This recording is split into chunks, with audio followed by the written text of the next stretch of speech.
사랑하는 성도님들을 주님의 이름으로 환영합니다. 세계 교회사 걷기 벌써 18번째 시간인데요. 오늘은 교회 건물이 아름답다고 교회로 아름다울까라는 제목입니다. 오늘은 제목처럼 교회 건물에 관한 이야기를 나누려고 합니다. 우리 성도님들은 교회가 무엇이라 생각하십니까? 높은 종탑과 천장에 스테인드 글라스를 뚫고 들어오는 그 영롱한 빛에 벽에 그려진 아름다운 벽화들, 아니면 현대식으로 전면에 커다란 스크린과 좌우에 공연장에서 볼 법한 커다란 스피커와 화려한 조명들, 이런 것들이 교회를 의미하지 않는다는 것은 우리 성도님들이라면 누구나 다 잘 아실 거라 생각이 됩니다. 그런데 동로마 교회와 서로마 교회가 결별하며 이런 교회의 양적이고 질적인 부흥 성장에 남다른 관심, 아니 경쟁적으로 임했던 사람이 있었는데요. 바로 유스티니아누스라는 사람입니다. 이 사람은 가난한 농부의 아들로 태어났지만 콘스탄티노플로 이사해 공부하고 거기서 훌륭한 장군이 되었습니다.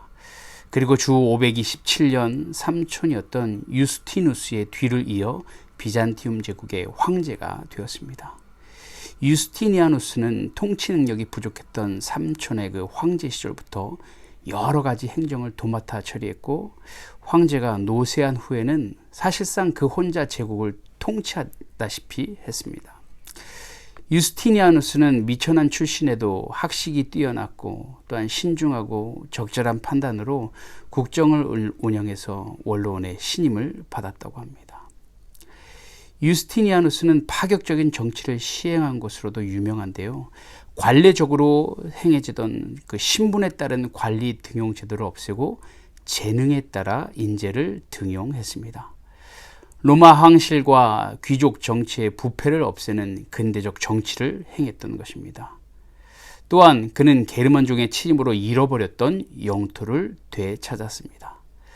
그래서 비잔티움 제국은 팔레스티나와 이집트, 북쪽 흑해 지역인 루마니아와 아프리카 북부 카르타고와 스페인 남부 일부와 이탈리아 반도까지 영역을 넓혀갔습니다. 특별히 유스티니아누스는 교회 건축가도 뗄래야 뗄 수 없는 인물인데요. 당시 여러 분파로 나뉘었던 그 기독교를 통일하려는 운동을 벌였고, 이를 뒷받침하기 위해 많은 수의 교회를 건축했습니다. 이 과정에서 로마 제국이나 초기 기독교 건축과 다른 자신만의 건축술과 교회 유형을 완성하면서 비잔틴 건축의 문을 열었습니다. 그는 기독교권 전체에서 콘스탄티누스와 함께 가장 많은 교회를 지은 황제이고, 동방 정교회 내에서만 보면 단연 1등이었습니다. 220여 년 앞선 콘스탄티누스와 개인적으로 심한 라이벌 의식을 느끼며 그를 능가하기 위해 교회 건축을 크게 일으켰고, 이를 합해서 유스티니아누스 교회라고도 불렀습니다. 잠을 자지 않는 황제로 유명했던 유스티니아누스는 재위기간 동안 건설한 중요한 교회의 현장을 직접 찾아서 공사를 독려했는데, 콘스탄티노플에만 무려 30여 개의 교회를 지었다는 기록이 있습니다. 그 중에도 화려하기로 유명한 성소피아 성당과 인연이 깊은 사람이었는데요. 반란으로 불타버렸던 이 성소피아 성당을 재건한 것도 유스티니아누스였습니다. 공사는 주 532년에서 537년까지 5년에 걸쳐 이루어졌는데요. 돔을 받쳐주는 기둥을 중심으로 자연 채광이 되는 창문을 만들었는데, 거대한 돔과 창, 그림과 모자이크는 성당 내부로 들어오는 빛에 의해 아름답게 반짝였다고 하니 얼마나 아름다웠을까요? 중앙 돔 주변에 동서남북으로 연결된 보조돔이 있어서 내부 중앙홀은 기둥이 하나도 없어 넓은 공간을 활용할 수 있었다고 합니다. 가장 높은 돔은 바닥에서 무려 55.6m나 되었다고 합니다. 그뿐만이 아니라 천장이나 벽면에 장식된 모자이크는 오랜 세월이 지났음에도 불구하고 여전히 찬란한 빛을 내고 있어서 그 아름다움을 더하는데요. 물론 수많은 전쟁을 거치며 여러 부분이 파괴되었지만 아직 남아있는 모자이크는 그 섬세함과 미적 아름다움 때문에 보는 이로 하여금 탄성을 자아나게 한다고 합니다. 서방의 로마 교회도 이처럼 화려하고 아름다운 교회는 짓지 못했다고 하죠. 이렇게 화려한 교회가 탄생한 계기는 비잔티움 제국이 외적인 교회 건물을 매우 중요하게 생각했기 때문이었습니다.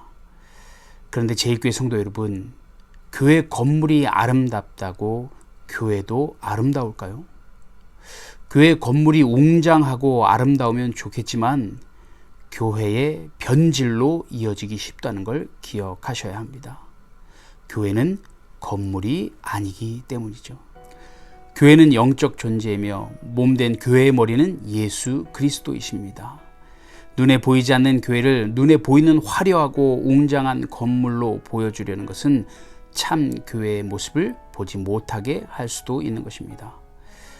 교회는 성도로 구성되기 때문에 성도의 영적 수준이 건물보다 더 중요한 것입니다. 우리 제1교회 모든 성도님들도 겉으로 보여지는 화려하고 웅장함이 아니라 내면의 성숙함으로, 내면의 아름다움으로 주님을 알지 못하는 소망 없는 사람들에게 교회의 참 모습을 드러내시는 귀하고 복된 인생이 되시길 간절히 소망합니다.